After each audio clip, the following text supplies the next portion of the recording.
नमस्कार शेतकरी मित्रांनो, गेल्या 4-5 दिवसापासून सतत पाऊस सुरू असल्यामुळं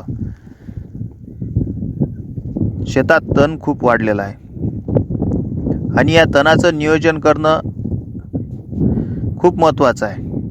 कारण तण खाई धन. मागच्या वर्षी सतत पावसामुळं तण वाढलं आणि उत्पन्नात फार मोठी घट आली.